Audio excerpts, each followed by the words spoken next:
Hey Navarre, here's a quick explanation of your new lighting setup. Sorry I didn't send this sooner. Check it out. So you have your faders here, 1 through 4 are your first can lights. They fade up. You can bump them to 100, but probably don't do that. Fade, fade. You can see them over there in the 2D plan coming up. 4, and it looks almost like it's popping on, but I promise they fade. Number 5 is your house lights, and these are all labeled down here. 1, 2, 3, 4, 5, 6, 7, 8, 9, 10. 7 strobes. Your circle lights on stage, turns them to 100, strobes them. Number 8 turns the stage to 0. That's no change from the current setting. Number 9 turns the stage to 100. If you want to, bump during a beat, a part of the song where it's, has good beats. And then number 10 is a communication look. You can fade it up, and then it turns your front wash on at a good color, your house lights on, and your stage lights at a good color too. Besides that, during worship, what you'll be doing, well, let me just take you through the flow together.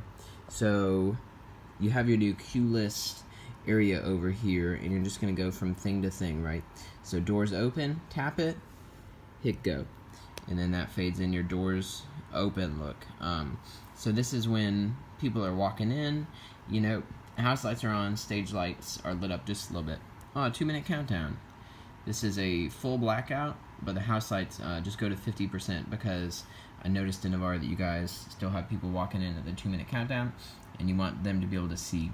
So after that, you go into worship. So what you're going to do is tap release over here, and then doors open and 2-minute countdown, and that will release those cue lists in 3 seconds, which will turn your house lights off and get you to full black. Or if you want, you can hit video and then press play on that, because that's a full blackout, either one. So then you have your worship looks over here. This top row controls your circle lights and your bar lights. In the bottom row, circles only, and controls only the circle lights. So if you want them to be different colors, what you need to do is say, like, you want your bar lights to be blue and your circle lights to be red, then you hit worship blue, go. I'm just pressing go on the M touch, and then that'll fade in 3 seconds, and then you grab in the second line circles only red, go, and then that'll be in 3 seconds. So if you know what you're doing and you plan it out and you're fast about it, you can be like magenta, go, cyan, go, and then it will look almost like one transition.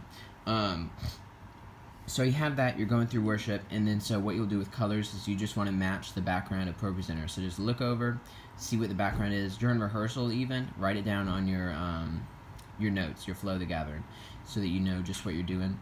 And then you need to be listening to the song ahead of time during the week. That's an expectation.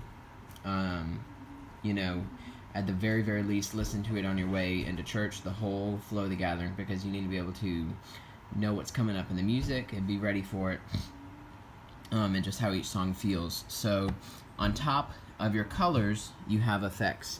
So you have 2 different things you can change about it. So you have a low, medium, and high fade, and that's just how much the effect is. So imagine, and this is all on intensity or brightness. So imagine your bass intensity is 50%, which it is. It can go up, this is just a rough example, up 5%, down 5%, not too much of a change. Medium fade will be like up 20%, down 20%. So it's a 40%, swing, up 20, down 20, below 50. And then high fade will be like up 49, down 49. So like almost all the way full strength, almost all the way to 0. So that just changes how much of the effect is applied, essentially. And then you have your 3 speeds, so slow, medium, fast, and then stop turns off both aspects of it. So say a song's coming up and I want like a medium fade at a fast rate, then you just tap each of those and hit go, and you can see over here is doing the chase across all the lights in order. Say I want them to stop, I just tap stop, hit go on the M touch, and then in 3 seconds they stop doing whatever they were doing. So that's all that is. That's pretty easy. After that, you got your video message look. This is when you're streaming from Gulf Breeze. This just turns only the slim pars or the circle lights. to a blue look. Please keep these on. It looks good. It's cool that the stage is glowing behind the screen. I like it. Communication is the same as fader number 10.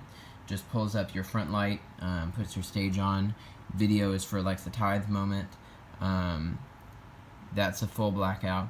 I would add house lights over this with your fader, but feel it out, because at the beginning of the video you're going to want house lights, and then at the end of the video you're not, because tithing only takes, 45 seconds, and then sometimes the video is 2 minutes, so you don't want house lights up the whole time. So do that with your fader. And then your last dismiss cue is house lights on and an effect on stage. So usually the flow at momentum goes tithe video, communicator to say goodbye, and then dismiss. So you'll go video for now. Check out this as we prepare to give. Well, let's watch this video, and then great, video's ended. Go back to communication and pulls that back up. Hey, have a great week at Momentum. We love you. And then you go to dismiss. Blacks out the front light, has the stage doing something cool, and turns your house lights up all the way. So that's cool. Let me know if you have any questions. If anything freaks out randomly, just remember to tap release, and then tap through all of these, and then eventually it will just go to full black and you can start over. So let me know if you have any questions.